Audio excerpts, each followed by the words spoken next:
Ng tanghali mga idol, welcome to my vlog.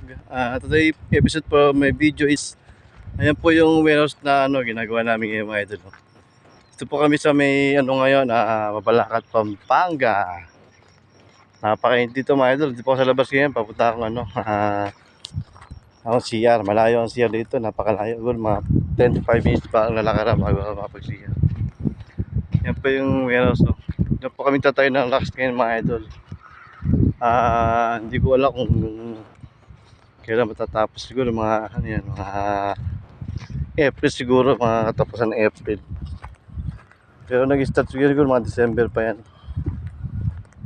Kasi sa kabila hindi pa yung project namin doon. Hindi pa alam kung kailan simulan. Wala pa ang decision yung company kung kailan mag-i-install. Kaya dito muna kami sa may Mabalacat, Pampanga din na mga idol. Siya nga pala mga idol, maraming salamat nga pala sa mga sa walang sawang supporter ko sa aking YouTube channel mga idol.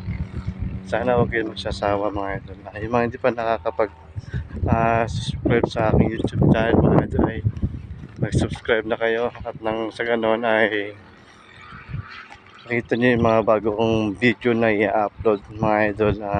Maraming salamat sa inyo. Kundi dahil sa inyo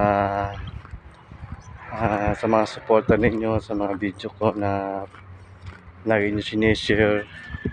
Maraming salamat. Siya nga pala mga idol, hindi pa tayo namomonitor, kaya sana dyan lang kayo, huwag hindi video hanggang sa mamonitor tayo mga idol. Kaya magsasawa. Ito medyo malayo pa yung CR mga idol. Lalakad pa rin ako. Ganda ito sa probinsya. Alam nyo ba, tahimik, tapos mainit nga lang, pero ang hangin sariwang sariwa. Yan naman ang lugar, di ba? Gano'n ganda dyan. Diyan banda, makikita mo na dyan banda yung Pinatubo. Pinatubo. Sige lang mga Lodi, share mo na ako mga Lodi. Maraming salamat sa suporta mga Lodi.